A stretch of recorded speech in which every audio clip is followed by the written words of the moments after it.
26ত মই ৰাইজৰ দলৰ পৰাই নিৰ্বাচন খেলিম। এতিয়া এজন সাংবাদিক বন্ধুৱে প্ৰশ্ন এটা কৰোঁতে মোৰ অলপ খং উঠিছে।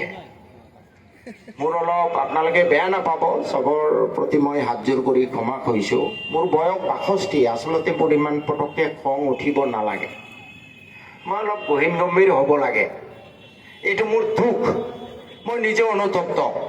এই স্বভাৱটো এৰিব লাগে, এই স্বভাৱটো এৰিব লাগে। আৰু এই স্বভাৱটোৰ কাৰণে বহুত গালি খাইছোঁ মই। গুৱাহাটী ইউনিভাৰ্চিটিৰ প্ৰফেচৰ মান্নান ছাৰ মোক বিৰাট ভাল পায়, সদায় গালি দিয়ে। শ্বেৰমান, তোমাৰ ইমান পটককে কিয় খং উঠে, ইমান ভাল কথা কোৱা।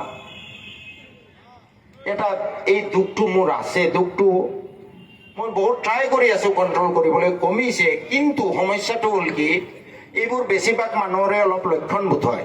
আপুনি যেতিয়া মই ফুং-ফাং কথা নকওঁ দেই, একদম নকওঁ, যিটো পাৰিম সেইটো কম, বুজি পাইছেনে? সত্য কথা কম। একবাৰ কমিটমেণ্ট কৰ দিয়া তো মানে আপোনাক কবি নেই শুনতা, তোমাক এইটো দিম আৰু মোৰ 100টা কৰ্মী আহক নহ'ব, মই তেওঁক কথা দিছোঁ দেই, দিম। এই ৰাস্তা কৰিম আৰু ইনশাল্লাহ। এই সঁচা কথা যেতিয়া কিছুমান মানুহ পাওঁ চেলেং পেটেং ফুং-ফাং কথা চিটিং বাজি, তেতিয়া মোৰ খং উঠে। বহুত ভাবি চিন্তিও কণ্ট্ৰল কৰিব পৰা নাই। সেইদিনাখন খং উঠিছে, এটা দলঙৰ তাত যাওঁতে উচিত হোৱা নাই। কিন্তু আপোনালোকে ভাবকচোন, 5.5 কোটি টকা ইমান কষ্ট কৰি চেংচন কৰাইছোঁ, সেইটো নি বেলেগ সমষ্টিত বনাব কৈছে। খং নুঠিবনে বাৰু?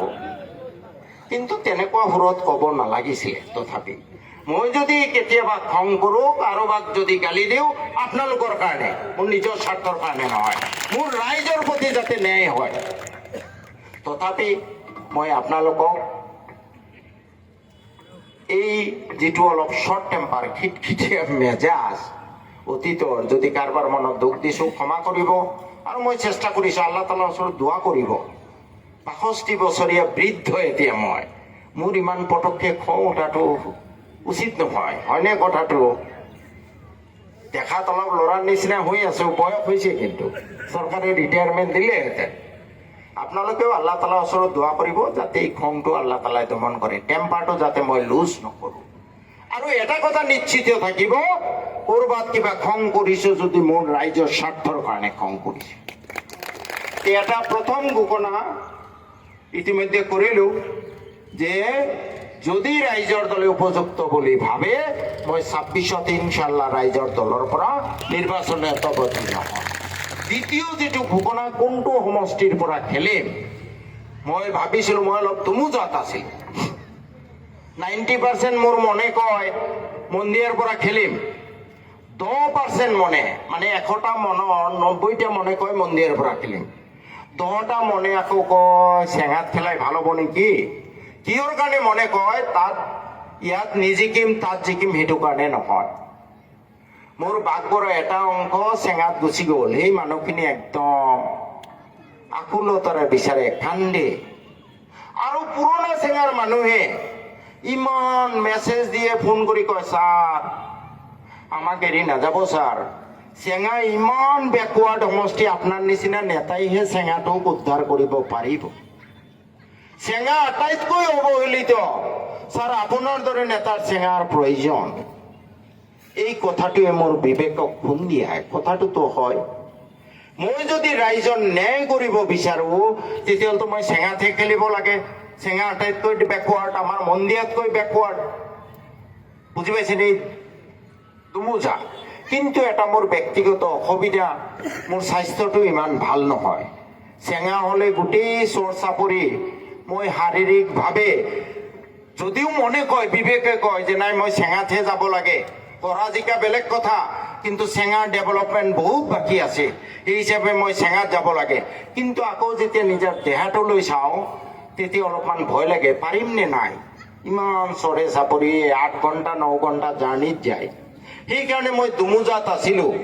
যদি মই ন্যায় কৰিব যাওঁ, আচলতে মই চেঙাত খেলিব লাগে, কাৰণ চেঙা আটাইতকৈ বেকৱাৰ্ড।